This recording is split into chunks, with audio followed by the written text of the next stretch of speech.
Juste pour poser un peu le décor de ce programme de transfo, j'ai compris qu'il avait été lancé, qu'il capotait et puis qu'au bout d'un an, vous êtes arrivés sur le programme. Mais pourquoi est-ce qu'il avait été lancé? C'était quoi le contexte? Il y avait l'intégration de l'ensemble des entreprises, mais peut-être pas que. Et, et pourquoi est-ce qu'on l'appelle programme de transfo? Qu'est-ce qu'on cherchait à transformer? Alors la première chose à dire, c'est qu'un projet de RP, c'est quelque chose de difficile, de traumatique, qui mobilise énormément de ressources, qui demande un temps long pour de l'investissement, des engagements stratégiques. Et en ce sens, on doit utiliser le terme de transformation, pas de projet, parce que ce sont des changements majeurs qui vont mobiliser toute l'organisation.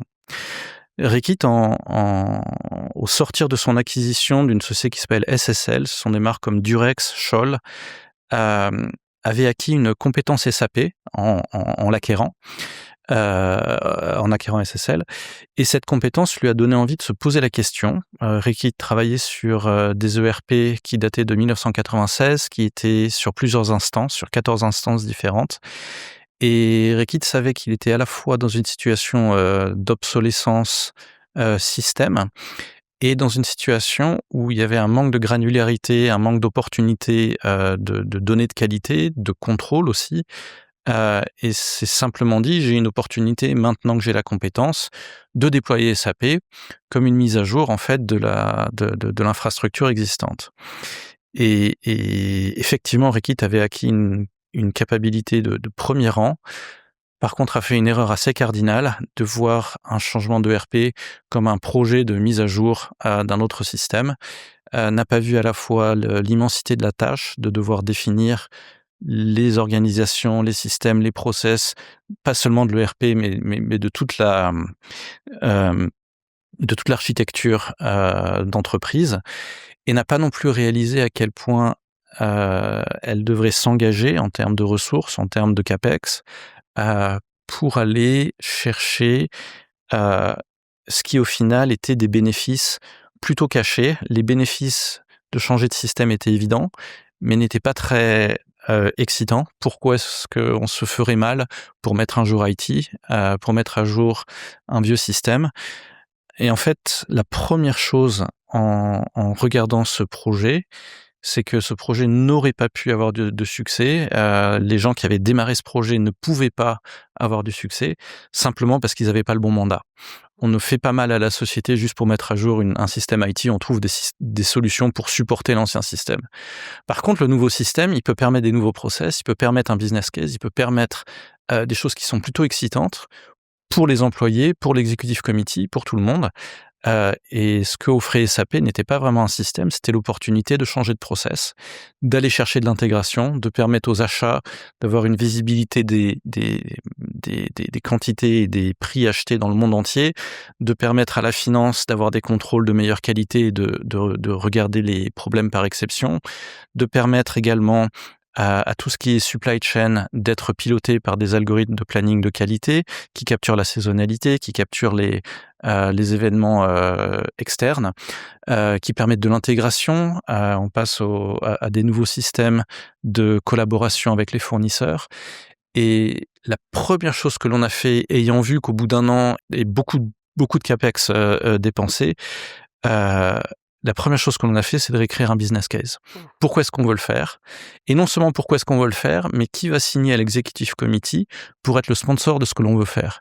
Et s'il y a personne, c'est OK, on va arrêter. Et on va pas continuer de mettre des ressources, de mobiliser toutes ces personnes, tout cet argent pour quelque chose qui au final n'a aucune chance de réussir, c'est juste trop gros.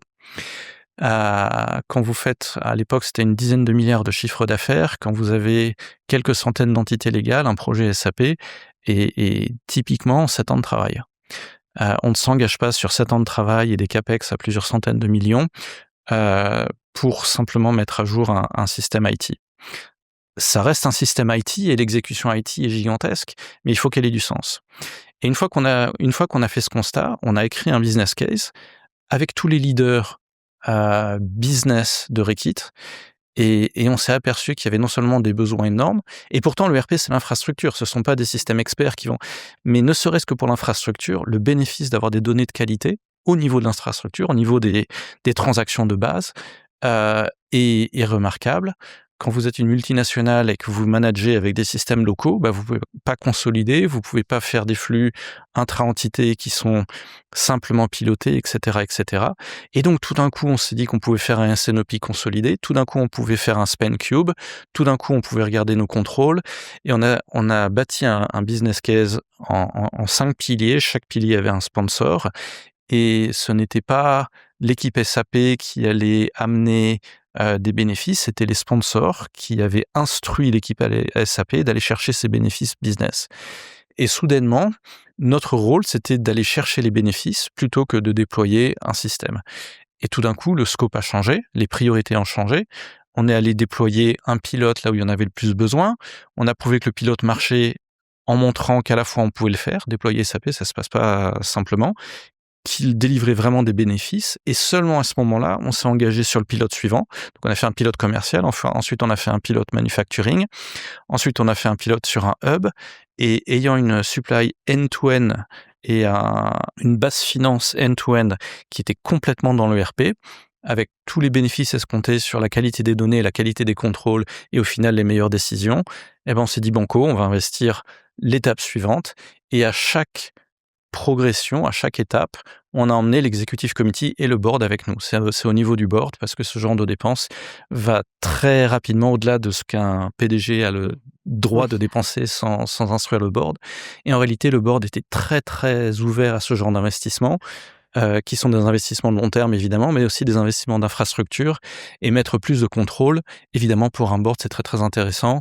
Vous avez moins d'événements malicieux qui peuvent arriver, etc., etc. Pourquoi est-ce qu'on a eu du succès en ayant cette approche ? Parce que tout d'un coup, au lieu d'avoir un pistolet sur la tempe, votre système va bientôt ne plus être supporté, vous aviez envie de le faire. Et ce qui s'est passé avec une équipe qui avait beaucoup de gens de la supply chain dans l'équipe SAP, plutôt que typiquement des gens de l'IT et des gens de la finance. On avait des gens de l'IT, on avait des gens de la finance, mais on avait beaucoup de supply chain. C'est qu'en supply chain, on regarde le temps court, on regarde l'action, mais on sait également regarder le temps long et avoir l'agilité de savoir où est-ce qu'il faut investir, où est-ce qu'on manque de capacité, etc. Et de manière presque intuitive, on pouvait sentir que le projet, regardé trop dans le long terme, n'avait rien à offrir à court terme, si ce n'est des efforts, des coûts et pas grand-chose d'excitant. Et on s'est rapidement dit de manière intuitive qu'il y avait un besoin de sponsoring de ce projet. Le fait que je venais de la supply chain m'a donné plusieurs avantages. Cette agilité temps long, temps court, avec un gros biais à l'action qui permet de donner un tout petit peu de crédibilité au fait qu'on va pouvoir y arriver. Quand vous avez un budget de quelques centaines de millions sur la table, votre premier déploiement, il vaut mieux qu'il marche bien. La deuxième chose, c'est que par définition, en supply chain, on est très connecté, on a besoin de tous les interlocuteurs, en finance, en marketing, en vente, etc. Il a été assez facile de pouvoir expliquer un business case qui était multifonctionnel, parce que dans la vie de tous les jours d'un supply chain manager, on est multifonctionnel. Vous avez un SNOP, vous êtes obligé de parler à la vente avec le vocabulaire de vente, au marketing avec le vocabulaire de marketing. Voilà, moi je parlais ERP avec le bon vocabulaire, parce que j'avais été formé comme ça pendant 15 ans. Avec ce podcast, j'ai envie de rassembler une véritable communauté de professionnels qui apprennent les uns des autres. Alors dites-moi, qui aimeriez-vous entendre ici ? Qui pourrait partager une perspective enrichissante ? Écrivez-moi sur LinkedIn pour en parler.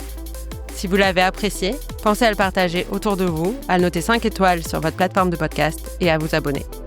D'ici là, prenez soin de votre supply chain et à très vite.